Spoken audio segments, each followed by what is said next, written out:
and welcome to Military History Inside Out, brought to you by WarScholar.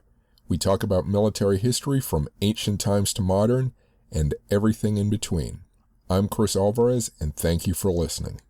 Don't forget to check out my interview with Arkady Martine, author of A Memory Called Empire.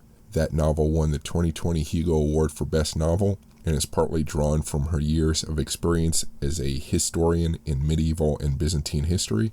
That interview is on fullcontactnerd.com. I also interview James Miller, who has decades of experience in unmanned spacecraft navigation, and he talks about the early days of nuclear submarines and the unmanned space programs. That interview can be found at technologyandspace.com. I'm speaking with Lesley Blume, author of Fallout, The Hiroshima Cover-Up and the Reporter Who Revealed It to the World, published August 4th, 2020 by Simon & Schuster. Thanks for speaking with me. So happy to be here. Thanks for having me on. So first, what prompted you to study this subject and write a book on it? Well, I knew that I wanted my next nonfiction book to be a newsroom narrative. I essentially grew up in a newsroom. My dad was a producer and writer for Cronkite and a speechwriter. And, I've spent my entire life, and including my adult professional life, in newsrooms. And also I just, have been very rattled over the last 4.5 years by the unprecedented attacks on our press, and designation by certain parties of our press as enemies of the people. Mm-hmm. So what I really wanted to do was to find a historical newsroom narrative that really drove home to readers the importance of an independent, free press, mm-hmm. In upholding, democracy and holding the powerful to account. I have long had an academic and sort of a personal affinity for the World War II period. And honestly, at first, I could not find my newsroom story there because so many of the great stories had been told already. Mm-hmm. And I tended to concentrate on the European theater, which is where my academic background is. So and actually over dinner one night, my husband, who's a newsman too, suggested, he said, I wonder how Hiroshima and Nagasaki were covered. And, we were discussing it surely from a logistical point of view, how on earth would a journalist get in on the ground, after a nuclear attack in 1945, when so little was known about the weapon and the destruction had been so total. But, this logistical question led to, a much bigger topic. And when I looked into it, I realized that the story of how John Hersey got his story, Hiroshima, which ran in the New Yorker in 1946, mm-hmm. It just had never been written about. I couldn't believe that it hadn't. And, when you're in my line of business, if you find a story like that mm-hmm. hasn't been written on yet, you leap on it. Mm-hmm. So I'll point out for listeners, one of the interesting things, I read your book and it's fantastic. I couldn't put it down. Thanks. As is John Hersey's Hiroshima, which is also a great write-up. It's been turned into book form since. One of the interesting points which you just alluded to is not only how difficult it was for journalists to get to the bomb site right after it happened, but how many were complicit in going along with what the military wanted said and covered. Can you talk about that? Yeah, absolutely. So, John Hersey's report, which revealed the true aftermath in Hiroshima, didn't come out for more than a year after the bombings. The bombing of Hiroshima took place on August 6, 1945, and Nagasaki, August 9th. And, originally, a handful of reporters who came in with occupying forces, these were tough war correspondents. And, for a few of them, getting that scoop, being the first in on the ground in one of the atomic cities was a huge deal. The New York Times had covered the bombing from above. They had a reporter accompany the Nagasaki bombing run. But, what the story was like under those mushroom clouds and what the human toll was seen as a journalistic prize. Now, a few of these journalists did manage to get to Hiroshima and Nagasaki. There were some initial reports that were extremely alarming in the early days of the occupation that came out detailing that this wasn't a conventional mega weapon. This was a weapon that continued, an experimental weapon that continued to kill long after detonation, and that there was a sinister affliction that was killing off blast survivors, and that Japanese doctors were helpless to combat it. They didn't understand what they were grappling with. And then the media reports shut down. Nothing is really coming out of Hiroshima and Nagasaki beyond pictures of the landscape devastation and the mushroom clouds.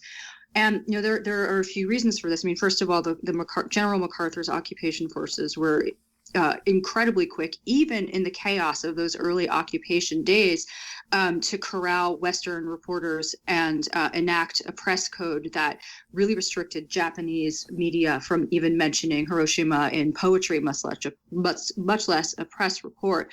But also, there were considerable obstacles that were put up in the way of reporters who would have tried to get again down to Hiroshima for follow-up reports. But then it started to be seen as an old story as the weeks moved on. I mean, first there was the big story was the Japanese surrender on September 2nd, and there were hundreds of Allied reporters who were covering that. None of them were giving a second thought to getting down to the atomic cities. And then, the occupation itself really became a huge story. And, the repositioning of Japan as an ally, as opposed to, a bloody wartime enemy. There were limitless new scoops to turn attention to. And so a lot of reporters, as you say, were complicit in looking the other way on Hiroshima, abandoning it as quote unquote an old story, and really looking for the next scoop. And sort of to set the scene for listeners, I think I'm correct me if I'm wrong here, but wasn't the bombing, to some extent, the public just thought of it as just a lot of firebombing, like the idea of a radiation bomb, atomic bomb, and radiation seemed like science fiction ideas to people, to the point where they couldn't even believe it. To them, it was just a really big bomb, and at the end of the day, that's not a huge story, Well, I mean, the U.S. government and military they seemed like they were being almost ecstatically forthright when they were first rolling out the news that they had used an atomic weapon on Hiroshima. So they never covered up the fact that they had used a new kind of weapon. But the fact is they really painted it as a conventional mega weapon. And so in Truman's announcement about the Hiroshima bombing, he immediately equates the atomic bomb to 20,000 tons of TNT. So people are immediately encouraged to think about it in those terms. Yes, it's horrifically destructive, and they could barely fathom something on that scale, but they were not encouraged to think about this as an experimental mega weapon, especially because it had just been used on a city that had military value but was 90% civilian, the casualties. So, and then, in the days and the weeks that followed the initial occupation, the government and military did go to pretty extensive lengths to downplay the radiation sickness that was ravaging blast survivors, spinning it as Japanese propaganda. General Leslie Groves, who's the head of the Manhattan Project, is talking to Congress in the fall of 1945 and being asked to describe the bombs. And he, concedes at that point that, yes, there may have been, some radiation sickness that was plaguing blast survivors, but it was, quote, a very pleasant way to die, he said, unquote. So even when the government was conceding that, there was this radioactive aftermath, they were still downplaying the horrific reality of what it was doing to blast survivors, and what it therefore meant that all humans everywhere were living in the atomic age. And this question, this is maybe a bit out of the scope of your book, but I read a book by, I think it's Paul Tibbets. He's one of the pilots for one of the bombing missions. In his book, he says, people said that they only dropped it on Japan because, they didn't care about the Japanese, racial inferiority. But Paul Tibbets says they were ready to drop it on Germany, one bomb for Germany, one bomb for Japan. So it makes me wonder, if we can assume that he's being honest about that, if a bomb had been dropped on Germany to an atomic bomb, I wonder if all of this would have played out in the same way as it did with Japan. Look, it's hard to say. I mean, Americans were, rightfully enraged at the Japanese. I mean, they were enraged by Pearl Harbor. They were horrified by Japanese atrocities in China and in the Pacific Theater. They had been, a really terrible enemy to fight in the Pacific Theater. And so I think, the rage that was directed at Japan was definitely equal to, the rage that was directed at the Germans and the Nazis. But, whether, my book doesn't really unpack, the racial component as much as some readers would have liked. Mm-hmm. This book really looks at how the story of the bomb was told to the American public and to the world at large. Mm-hmm. But I think that there was probably, the attitudes of American soldiers towards Japanese, there was definitely a much higher, racial component to fueling the hatred towards the Japanese than there was towards the Germans. And Mm-hmm. I was reading a lot of military testimonials where even reporters were saying God, sometimes they wish that they were covering the European theater, and you definitely want to be captured by Germans as opposed to Japanese, because at least the Germans are human. Mm-hmm. And there was definitely an attitude that the Japanese were bestial subspecies among those in the Pacific Theater, whether you were a military person or a reporter. Mm-hmm. And I might have been speaking fast, but I just wanted to clarify that I didn't mean to say Japanese were racially inferior, but that idea existed among people. I didn't take that from your question at all. At all. But they're really, that was there was a massive propaganda campaign throughout the war, really to drive home the what they call the yellow peril component, to painting their Japanese as an especially bestial enemy. The Japanese, of course, didn't help themselves by a lot of their war crimes and the atrocities that they committed throughout China and the Pacific Theater. Mm-hmm. The thing that was interesting for me in covering the occupation press corps, in September of 1945 forward, is how they covered the story of how the U.S. then walked back the story of the Japanese as, this bestial subspecies of humanity, and recast them as Cold War allies as their antagonism with the Soviet Union grew. Mm-hmm. I'm speaking with Lesley M.M. Blume, author of Fallout. You can find more information about her work at lesliemmmblume.com. If you like this podcast, Military History Inside Out, so far, please subscribe to it and rate it if you can. If you want more military history ranging from the ancient to the modern, please visit warscholar.org or militaryhistorypodcast.com to sign up for my weekly newsletter and keep up with my latest posts. You can also find written interviews and my social media links there. You can find the links to my other podcasts at fullcontactnerd.com and technologyinspace.com. Now back to the podcast. So let's, back to the specifics of the book. At some point in the book early on, you talk about how John Hersey started to manage or plan to get into Japan to cover the story. So can you talk to that a bit? Yeah, sure. So look, when I first came at this subject, Hersey's story, Hiroshima, has all the hallmarks of an expose. And I thought, well, he must have gotten in without permission from the occupation forces. And, how on earth would he have done that? And again, I'm a journalist covering a journalist. I'm coming at it from a logistical point of view, Mm-hmm. because, we know that whoever controls the ground controls the story. Okay, lo and behold, you never assume. It's the cardinal sin of journalism, and his work of historians alike. Mm-hmm. Hersey did not get in, on the sly, and he was given access to Japan by MacArthur's PRO, or Press Relations Office. Mm-hmm. And it was interesting because the earliest reporters who got in to Hiroshima and Nagasaki in the first few days of the occupation, they were able to take advantage of chaos conditions, and get down to the atomic cities. And a couple of those guys had been budding heads with MacArthur's press relations officers for years, completely rebelling against wartime censorship. John Hersey was a different kind of reporter. He was a pretty reliable wartime ally to the U.S. military. He wrote a lot of glowing profiles of military figures, including a substantial wartime biography of General MacArthur and his forces.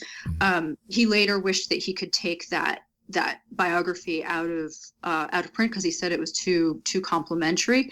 But if you're a reporter who's applying to get into occupied Japan, it's not going to hurt, to have a very flattering profile of General MacArthur. So Hersey is, in a way, as I describe him in Fallout, he's a Trojan horse reporter, because he's going to be seen by press relations officers when they're evaluating his application for entrance to the country. He's going to be seen as somebody who is a reliable ally, is probably going to be a relatively innocuous presence, and isn't going to find some way to to embarrass the military, and so lo and behold, they let him in.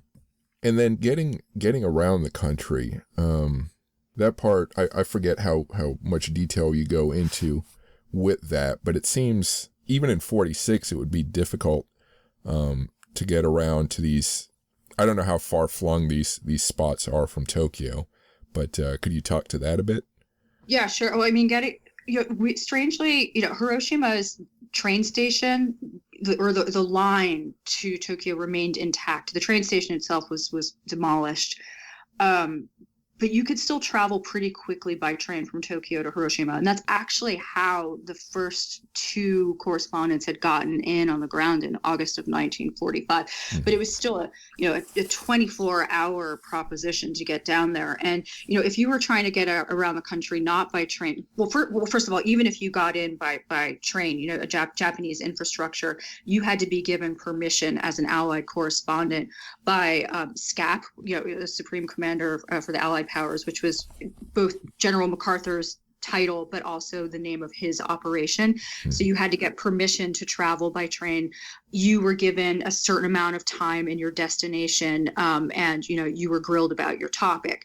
So even if you could get around that way, there were still, a lot of hoops to jump through. If you intended to get to a location in the country that wasn't connected by Japanese infrastructure or by train, you had to use, American military jeeps. They controlled the gasoline. So if you were working on if they thought you were going to work on a story that might embarrass them, guess what? You weren't getting the gas. Oh, and guess what else? You might not get food. The journalists were told by the head of the public relations office, press relations office, when you're thinking about writing up your stories, don't forget who controls the food here. So there was a very blunt relationship between the two parties. Hersey was given permission once he got into Tokyo to travel to Hiroshima Prefecture for 2 weeks, which might seem like it was a long time, but it really wasn't, considering the sheer logistical obstacles that faced him. He had to get down there, first of all. He didn't speak Japanese. He would have to find translators to help him speak with blast survivors. He would have to find blast survivors to speak with. He would have to convince them to trust him, an American reporter, to tell their stories to him. And also Hiroshima was a smoldering ruin still at this time. I mean, how was he going to eat when he was down there? The Army was very clear when they gave him his travel permissions that he was going to have to provide his own sustenance. That might seem, not like a big deal, but it was, because the Army, as they always pointed out, they controlled the food. So it was logistically complicated, but still a stroke of good luck for Hersey that he was able to get down there at all. And again, a question that's a bit outside, well, it is outside the scope of the book, but again, maybe you can answer it. Do you think the conditions for the press then were similar, or how are they similar or different than they are now, say, for the wars or current wars? Do you have any idea about that? I mean, we have more of what we call an embed system, where reporters are embedded with military units and cover military units, from the inside. And that's a similar arrangement to how Allied war correspondents operated in World War II, where you were assigned a theater, you were assigned a company, and you accompanied them. I mean, Hersey himself had been embedded, as we would put it today, with a unit in the Pacific at one point in the Solomon Islands, and had helped evacuate wounded Marines as a part of that assignment. I think it really depends. It widely varies from conflict to conflict, but again, the sort of rule of thumb is that whoever controls the ground controls the story. And, if you can get into a conflict theater unilaterally, it's a pretty big deal. But otherwise, a lot of reporters do tend to function as embeds today. Mm-hmm. So it seems vital to his story that one of the individuals he interviewed was a Christian missionary, to sort of create that stronger tie with the public back home. Is that accurate, do you think? Well, I think, it was partly a logistical entree to the Black survivor community, but it's certainly going to help right away, because he interviewed Hersey. Just to give your listeners some background, when he got into Hiroshima, he ended up having the fortune of interviewing not many dozens, but still dozens of blast survivors. And his idea was that he was going to choose a handful of them, people whose narratives overlapped, and people who we would call in the States, regular folks. So there was a young mother, a young widow with 3 children. There was a young female clerk. There was a young doctor, regular people. And then among them were also 2 men of the cloth.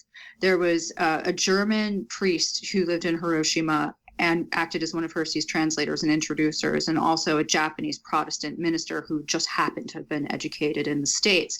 And using those 2 characters are arguably his main characters.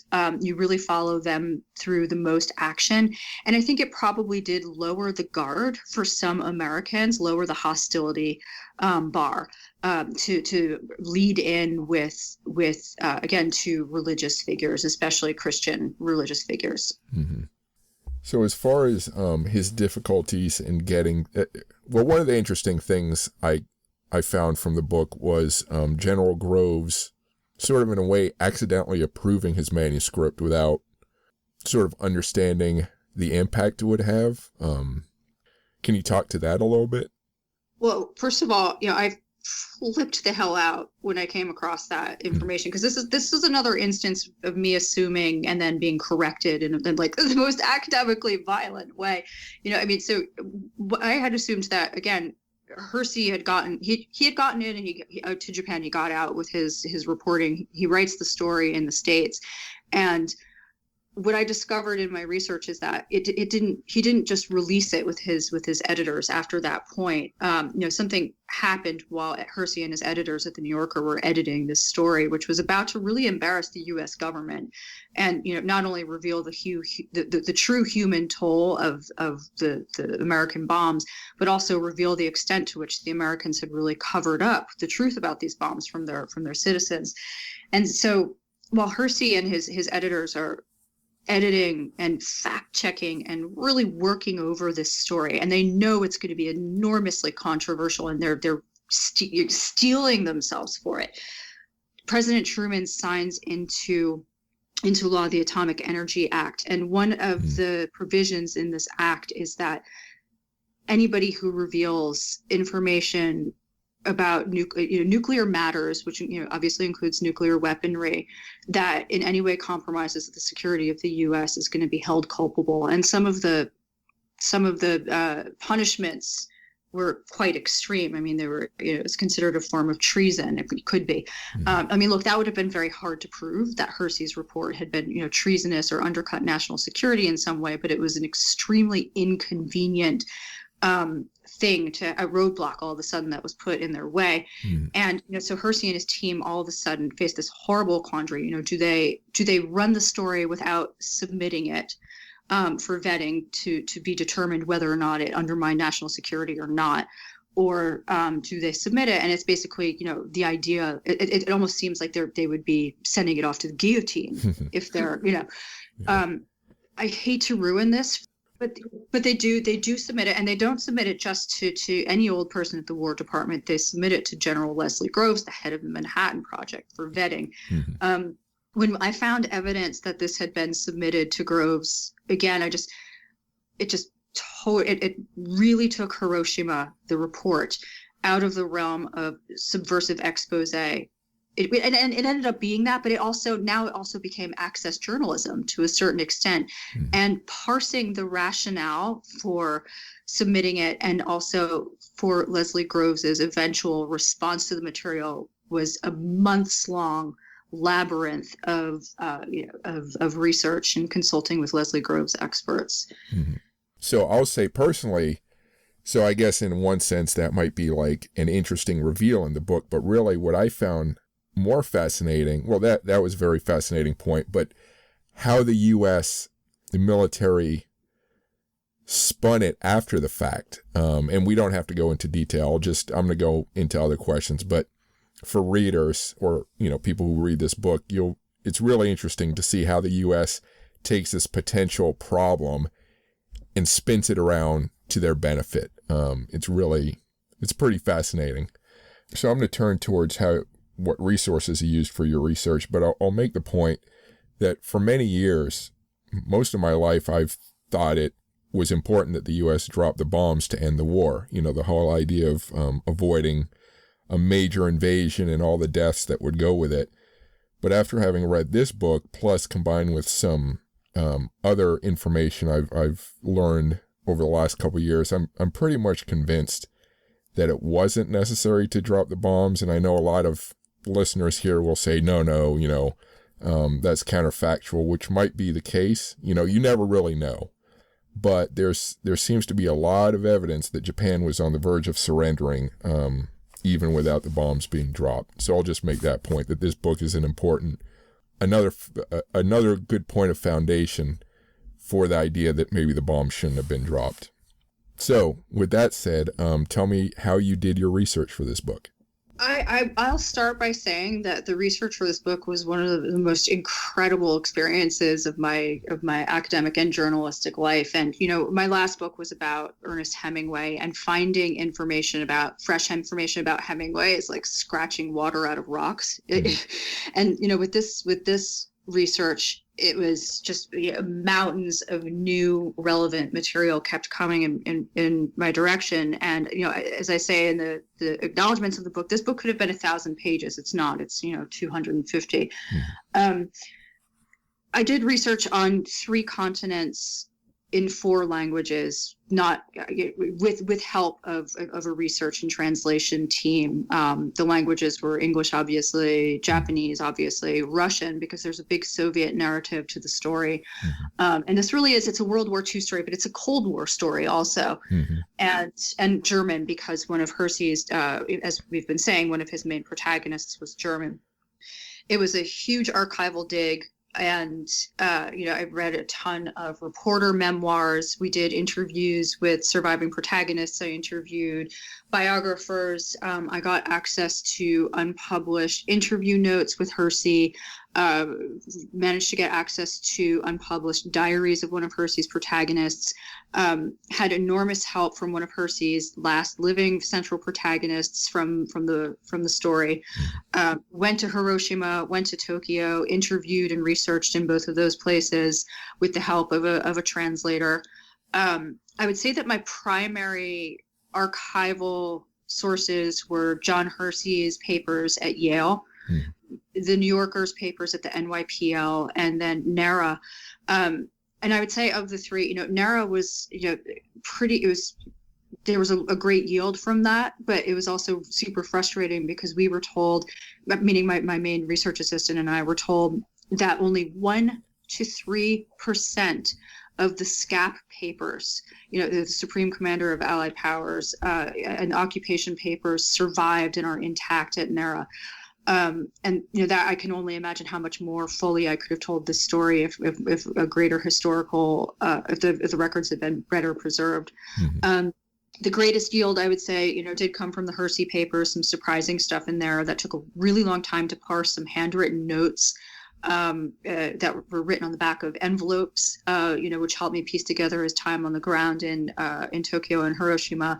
And then the New Yorker papers, which are so picked over. Oh my God. I mean, so many biographies have been written about the New Yorker and its brilliant editors. I expected to find, precisely zilch. That is actually where I found in a misfiled document the revelation that the New Yorker team in Hersey had submitted Hiroshima to Leslie Groves. And that was, I screamed in the middle of that archive. I can't believe they didn't kick me out. I won't tell you what I screamed, but it wasn't ladylike. And yeah, so that's in a nutshell, that's the scope of the research. Do you know, you didn't mention or the military papers. Do you know why so few survived?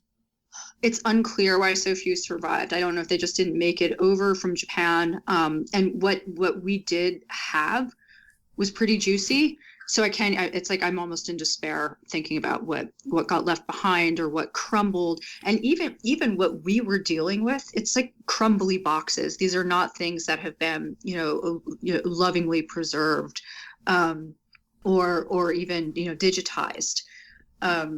So I don't know what to say. But I do feel, like my research into this remains tip of the iceberg. And I think that there's still, even in that 1% to 3% of surviving documents, ample material for subsequent scholars to come back at this subject. I'm speaking with Lesley M.M. Blume, author of Fallout. You can find more information about her work at lesleyMmblume.com. If you like this podcast, Military History Inside Out, so far, please subscribe to it and rate it if you can. If you want more military history ranging from the ancient to the modern, please visit warscholar.org or militaryhistorypodcast.com to sign up for my weekly newsletter and keep up with my latest posts. You can also find written interviews and my social media links there. You can find the links to my other podcasts at fullcontactnerd.com and technologyinspace.com. Now back to the podcast. So the stuff you found, did it come from a specific, say, department or shop within the command, that managed to preserve its stuff?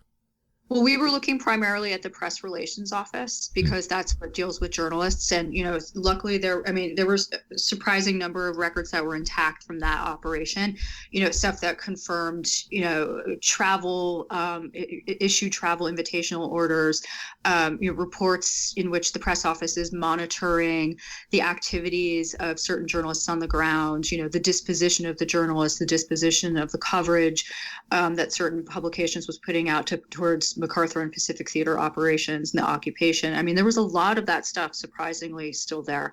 But, again, we were looking mostly at press relations office, and thank God that some of it was still there. Yeah, no, it's sorry, my sort of amateur sleuth mind is going, and I'm just wondering, because all those documents should have been, the federal rules and regulations would have said that those documents should be preserved and end up in the National Archives eventually, unless they still had some security issues attached to them, in which case they'd be somewhere else. So I'm just kind of thinking out loud right now. Yeah, I'm happy to think out loud with you on that too. It didn't seem like there had been, we weren't presented with any big dramatic story like, they went down on a ship or, something, a lot of the stuff that we looked at had been declassified. So I feel like, if there had been a lot of sensitive stuff in it, in those documents, it wouldn't be considered sensitive at this point. A lot of the, so I forgot to mention this when you asked me about my source material. I also pulled up CIA and FBI documents, War Department documents, also under FOIA requests. And, a lot of that stuff had been, obviously declassified too. So I feel like it's not, I don't want to assume anything, because look what happened the last few times I assumed, with this topic. One would assume that it's not being withheld anymore, but who knows, maybe some of it's just not. Maybe some of it's still there and it just hasn't been properly archived for availability. That's what I mean when I say that there is still, this is tip of the iceberg research on my part. How many FOIA requests did you have to put in, and how long did you wait for those responses? It came pretty fast, to be honest. Within a month or two, and just again, I feel like it wasn't deemed wildly contentious material at this point. We're 75 years on. Mm-hmm. I was especially interested. Well, that's how I found out, first of all, that, you know, the FBI knew that Hersey was on the ground in Hiroshima and monitored him, as well as MacArthur's operation. So that came from FOIA. And then I was really interested, you know, to your note earlier about how the U.S. reacted, the U.S. government reacted to Hersey's report coming out.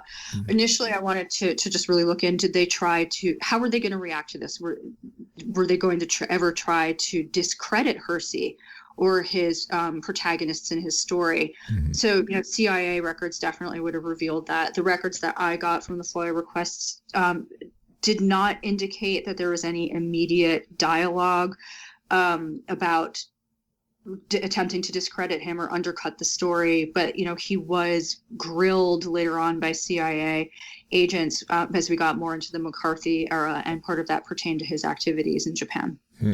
So just for listeners who might not be familiar with the term, FOIA is Freedom of Information Act, and it's FOIA, and you can submit requests to the federal government for information if you can basically identify to some degree where it would be located, where the records might be located. I think that pretty much covers it, right? Basically. Yeah, absolutely. So considering, you had this, you know, this great discovery in the archives, and then you also traveled to Japan with that. Maybe something you haven't mentioned, but what part of the research was most enjoyable for you? Was it one of those two things or something else? I mean, God, it's like choosing among your children. You know, the archival stuff was so damn rewarding that it was, I mean, that was just thrilling. And, you know, just like any time you're in proximity to, you know, physical remnants. I mean, this is, you know, I'm documenting a letter writing era.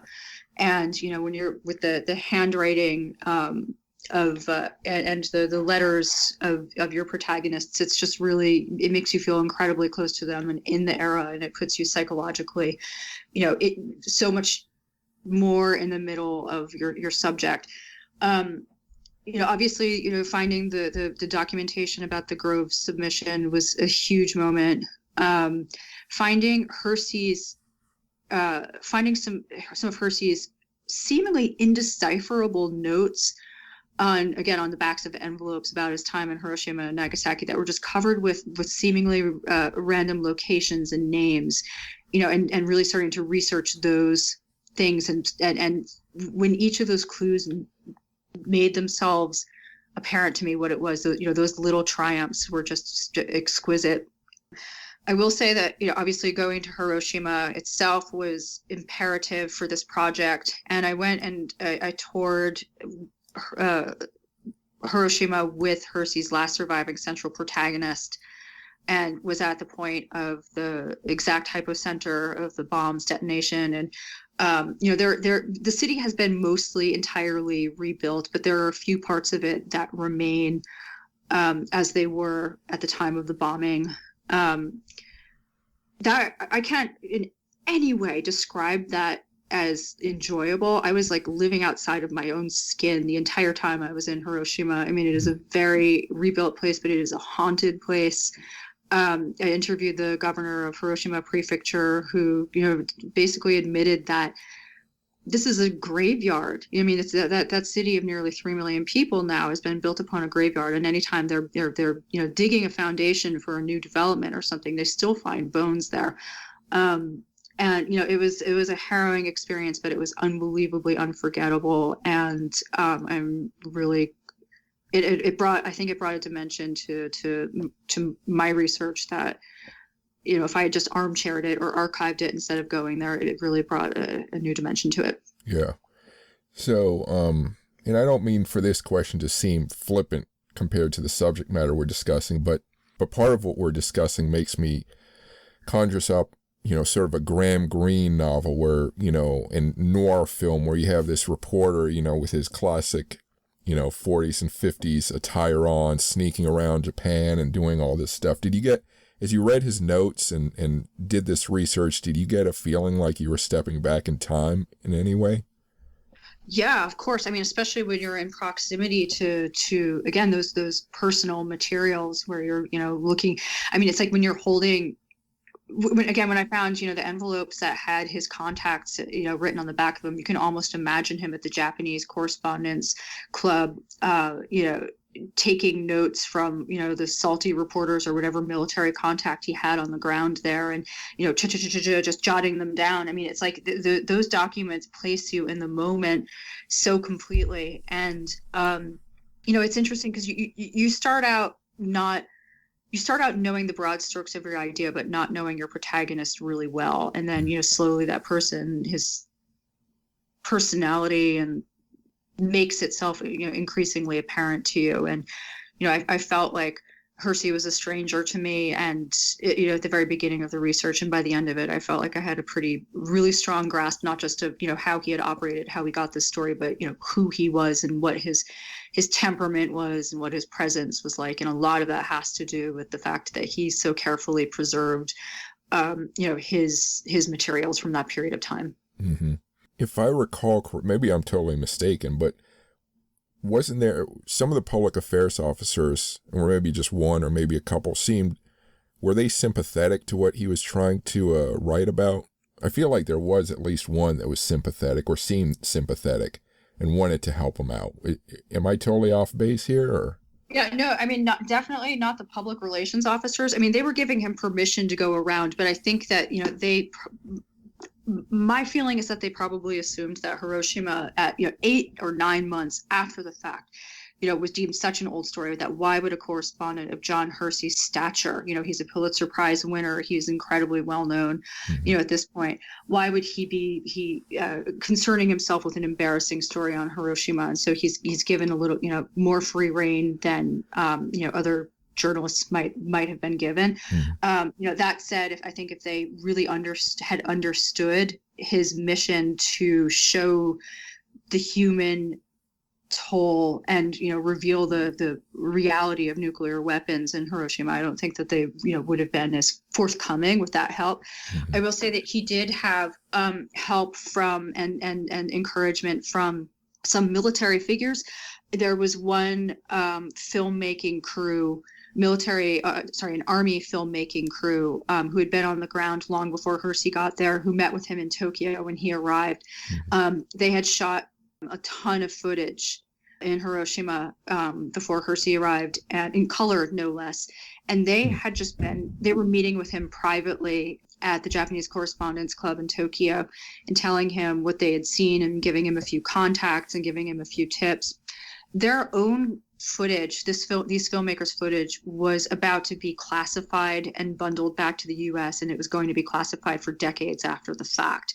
And they were feeling, really out of sorts and horrified about, what they had seen and the fact that it was going to continue to be under wraps. And here is this correspondent who's proposing to go down to Hiroshima and tell the truth. And so they are the ones who gave him some help, but they were not, on the inside of General MacArthur's SCAP apparatus. You don't know what happened to that footage, do you? Any idea? Yeah, it's declassified now. You can actually see it on YouTube. Oh, okay. Okay, that's pretty cool. Yeah, but so the scholar who has really covered that in enormous detail is called Greg Mitchell, and he has documented I hate this word, but the journey of that footage and how it eventually got released. And one of the filmmakers himself, Private Susan, his daughter just released his private diaries in book form, literally just a few weeks ago. Have you had a chance to read them? Do they add anything to what you wrote? She was, yeah. I mean, I had access to them before, to the salient parts of that before I published, and she was a source for me. So yeah, that whole narrative about how those filmmakers helped Hersey in Tokyo before he went to Hiroshima came from her and from that diary material. Oh, excellent. So you already mentioned stuff that surprised you. Is there any other tidbit? Again, if you don't want to spoil the book, that's fine, but anything else surprising that you might want to mention?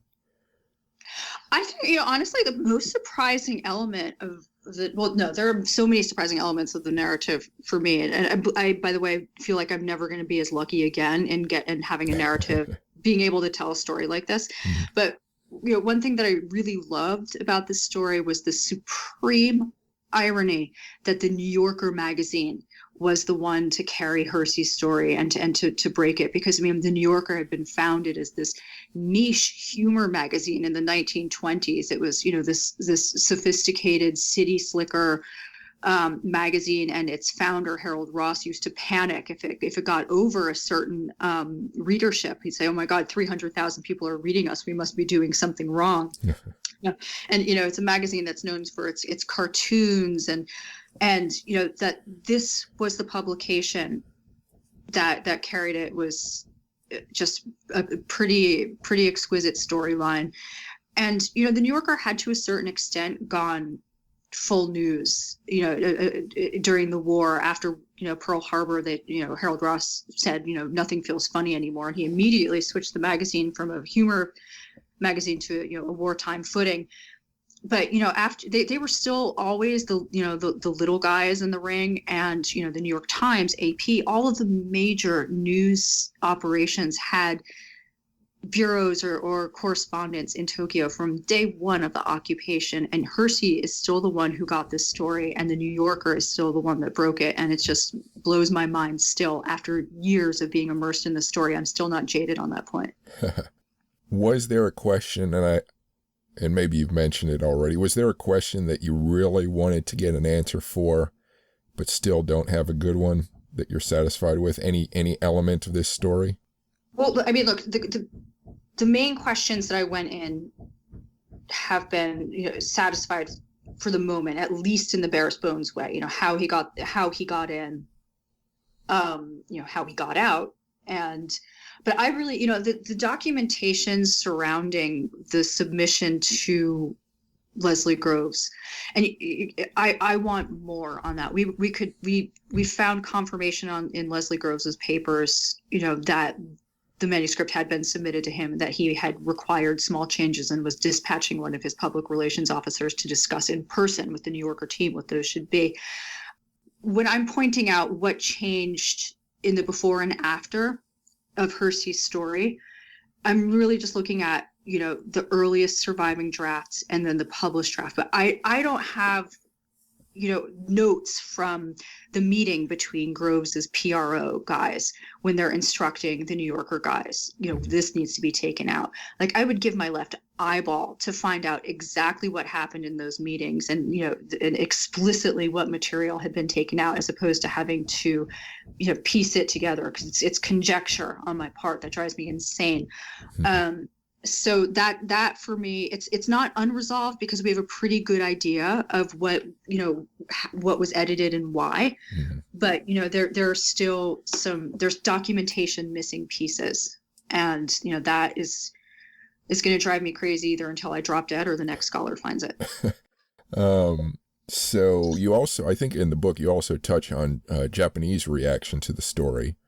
A little bit, don't you? I think I recall that. Yeah, absolutely. Yes, absolutely. Look, the Japanese weren't allowed to read it. So when Hiroshima, when the story is released in August of 1946, a lot of the 6 protagonists who are now world famous, because Hiroshima was syndicated not just across the States, but all the way around the globe, and it was made immediately into a book and translated into so many languages, from Hebrew to Bengali, for God's sake. But the Japanese, because of the press code that was enacted, were not allowed to read or print materials pertaining to Hiroshima and the bombing.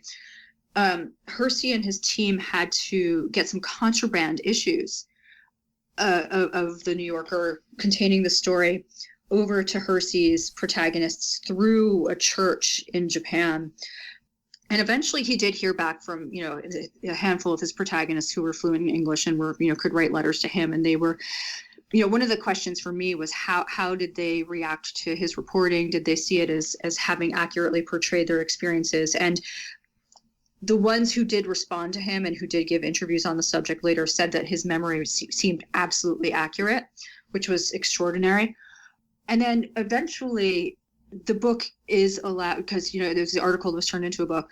The book was allowed to be translated into Japanese and submitted in that country, distributed within that country, but not till 1949.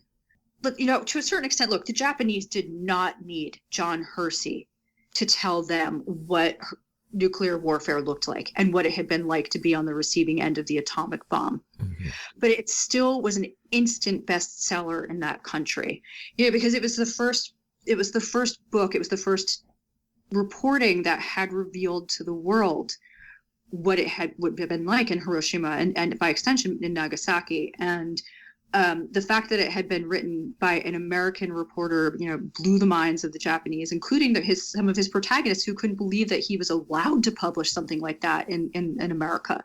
Mm-hmm. And so it was well received, and it remains. I mean, it's still widely sold in Japan. Mm-hmm. It tells you what kind of that the freedom of the press in the U.S. is not just for the benefit, internally, but externally. I think it both informs people of other nations and also gives them an idea of sort of the positive freedoms within the U.S., Well, for the moment, I mean, and in that, to your point, I mean, when Hersey's story came out in the magazine, immediately a handful of American reporters said, well, this is great. The world is going to know. But guess what? Not the whole world is going to know, because it's going to be censored in some regimes. And they meant Russia. They were right. The Soviet Union, even though the rest of the world was benefiting from, America's freedom of press and, Hersey's investigative reporting, in places where, those freedoms were not honored. Even Hersey's reporting could not inform those populations. And in fact, Hersey's Hiroshima was only just published in Russian in its entirety for the first time last month. Wow. Okay. That's pretty interesting. Wow. I'm like speechless. Like it took that long to 74 years. I have a story coming out on that in the New York Times in a couple of weeks, and why it took so long and how hostile the Soviets really were towards Hersey's reporting. But that's a different subject. Well, I'd be really interested in reading that. You've mentioned some of the emotional impacts of researching this for you. Was there anything else, either positively or negatively, that emotionally impacted you as you did the research? Well, two things, and one of them is very specific to the era, and then the other thing is sort of more of a macro response. And one thing that really surprised me in my research was, I went into this knowing that it was going to be incredibly hard to live with this material, because it's a really complicated and dark topic. And, I mean, I have a strong stomach. I'm a reporter. I grew up in a newsroom, but, it's, I was going to have to be steeped in, again, what it had been like on the ground in Hiroshima. I did surprisingly well. I mean, and I had to read a lot of it. I read a ton of, blast survivor testimonies. I also read a lot of testimonies and books by Japanese doctors and what it had been like on the ground in the days after the fact. I mean, this was some gruesome stuff, but I did okay with it. What really surprised me, the hardest part, was, a couple of the early reporters who had gotten in before Hersey, and I had to be really well versed in their activities and their reporting after they had left Hiroshima and Nagasaki. One in particular had gone to POW camps, Allied POW camps in Japan, and what really was the hardest thing to read was the testimonies of the American POWs and what they had suffered at the hands of the Japanese. I mean, that was like just torturous to read. So the fact that I could navigate the material about nuclear aftermath and be okay, but I think, and I've really thought about it a lot since, and the fact is that the atrocities towards the POWs, it was a one-on-one, the one-on-one atrocities are just so much harder to fathom than somebody like Paul Tibbets, who's just eviscerating a population by pressing a button in the sky, and down this bomb goes into the clouds. So that really surprised me. And then the macro thing is look, when I first started researching this topic, it was a deep history topic, and obviously it was always going to be relevant because there's always, the threat of the nuclear landscape, right? So it's always going to have contemporary relevance. But then, with over the last 4 years, two things just became so harrowingly relevant. And, the first of all, with the attacks on our free press by our president, by his followers, the designation of, our reporters as enemies of the people. I mean, the extreme importance of Hersey's example, really came into sharp relief. Mm. And then also with COVID, I mean, here we have a government that has been, downplaying and covering up aspects of a deadly global existential threat. And here I am documenting our government in history, downplaying and covering up a deadly global existential threat. And it's like, God, doesn't this ever go out of style? So, I really could have done without, those things being so acutely relevant, because they, indicate, really terrible problems that we're facing right now. Mm-hmm. But that was, it made the stakes of the project seem higher to me while I was researching. Mm-hmm. Yeah. So you pretty much answered this next question, which is, what do you hope the book will do for readers? And it sounds like you kind of addressed that, but is there any more, or have you covered? I'm thinking about it. Is there more? I mean, you do fill a historical gap, and you do, as you just said, you wrote and spoke to the importance of the freedom of the press. I'm just trying to think of a way to encapsulate, all of that. I mean, I just hope that it's a work of history. It's meant to tell a story about a missing gap in history. And so that, it's supposed to serve its purpose in that respect. And I'm proud that it does do that. But at the same time, because it is so acutely relevant for all the wrong reasons, I suppose, and I don't know if this is kosher for a historian, but I do genuinely hope that it inspires activism. Mm-hmm. I mean, there are ways to support your press. You don't just have to shake your head and say, oh, there are, Trump supporters who want to hang journalists. It's like, you can buy a subscription to your local newspaper. You can voice, your indignation, disgust, or outrage about the way the press has been treated. You can also demand of your representatives that they demand the truth about what is happening with our pandemic. And I mean, my God, if there was ever a moment where we need a free press to keep the pressure on sources within the government to let us know what's really happening in terms of, how this administration is approaching the pandemic and presenting it to us, this is it. So I just think it's a time for activism. And if this book plays any role in inspiring that in some of its readers, then I feel like I've done something good. Mm-hmm. So sort of not, I don't want to say play quite the devil's advocate, but considering like what this book discusses, in a sense, someone might argue, well, if the press simply reports what the government wants, can you trust the press? If the press now with the press losing subscription and losing money, now articles just seem to be press releases given to them by companies or whatever.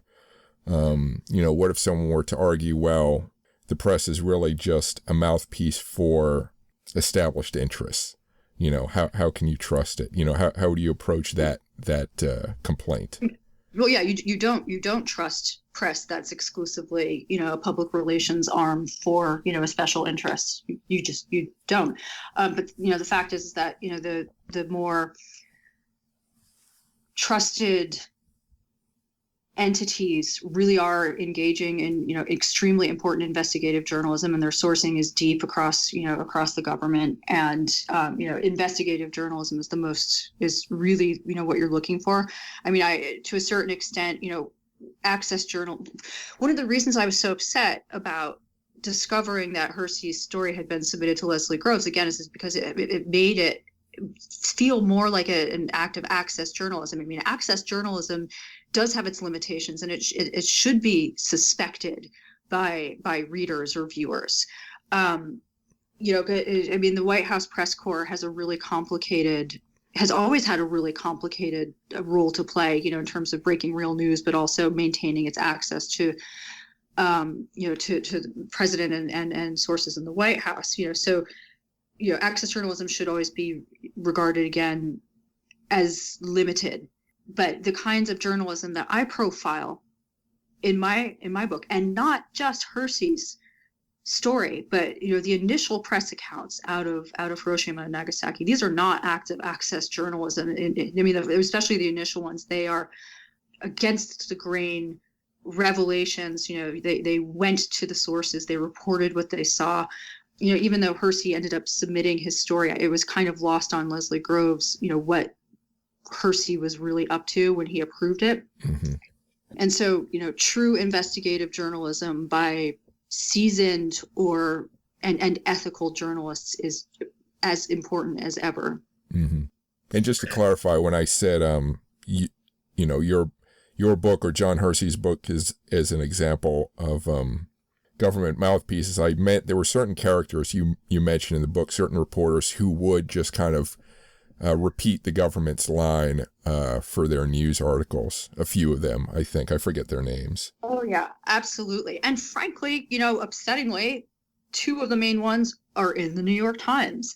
One of them is on the payroll of the New York Times and the War Department at the same time.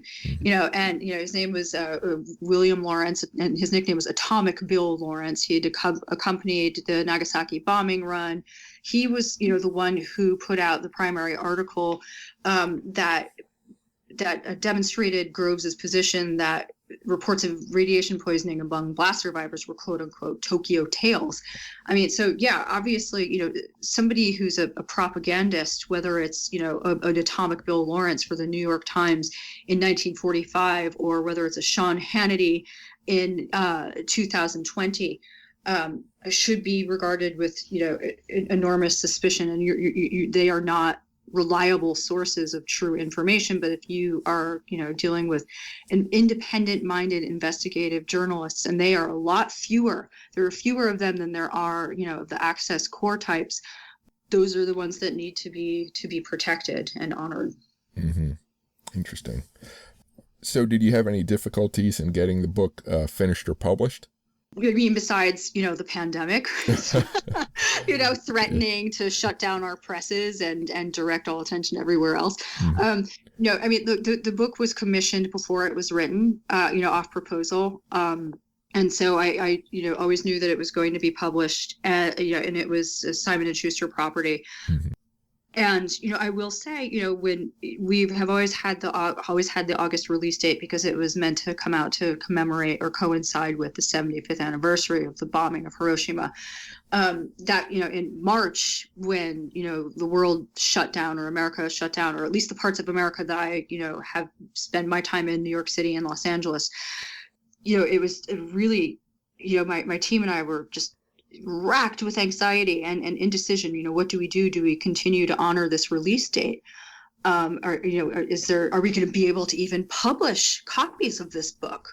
Because where a printer's going to be functioning in May and June when we're ready to go to press. I was really, really lucky because we were able to publish the volume that we needed, and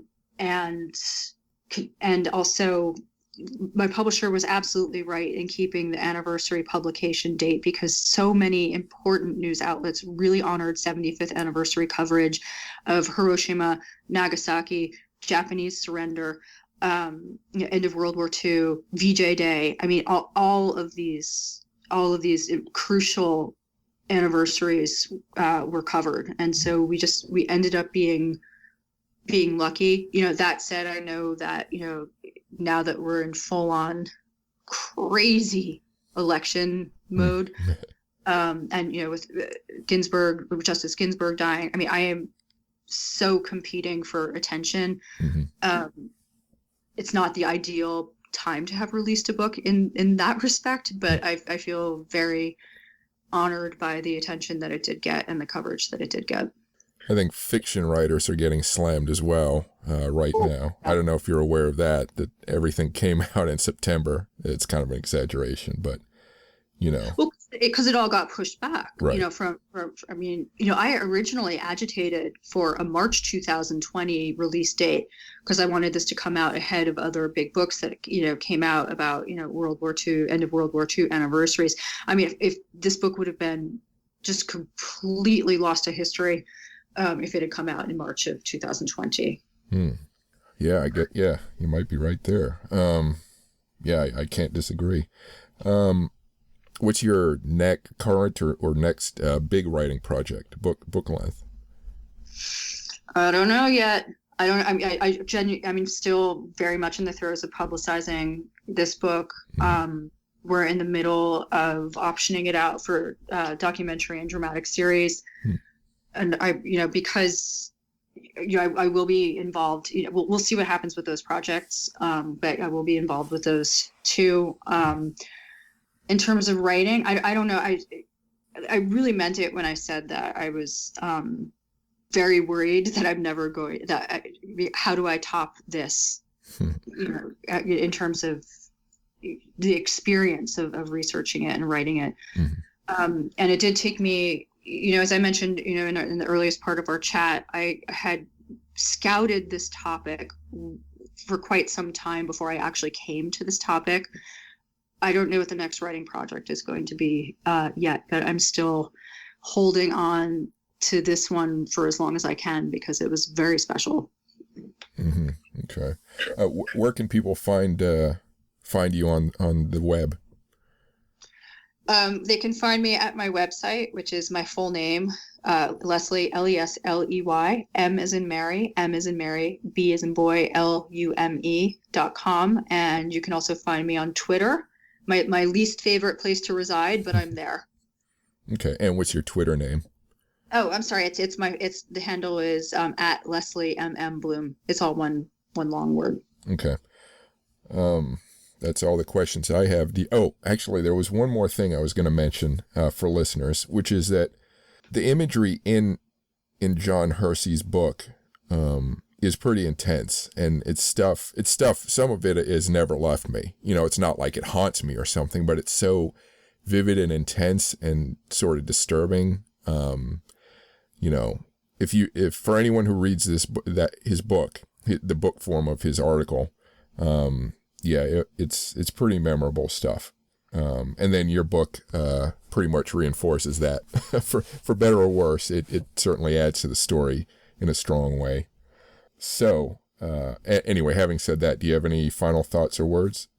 Hopefully not the final thoughts or words of my life. But, you know, nothing other than, you know, it's such an unlikely story. I mean, Fallout, that is. And again, you know,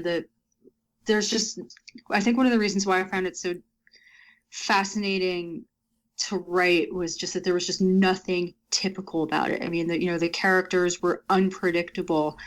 You know, whether it was Hersey or Leslie Groves or any of the main characters in it. It's a really character-driven world. And, you know, as much as it does contain, you know, the graphic descriptions, you know, that Hersey documented in his Hiroshima, this book for me has always been, again, about how the story of the bomb was rolled out, you know, to the American people. And it's a newsroom story, and it's about newsroom culture, and it's about reporters. And, you know, I just really loved being in the world of these war reporters and, you know, their wiles and their complicity and their antipathy to authority. I mean, it's all there. It was just a really unlikely world. You know, the Japanese press corps has not been documented like this before. And I'm just so glad that I was the one who had the privilege just to begin telling this story. Yeah, I'm glad you wrote it. Thank you.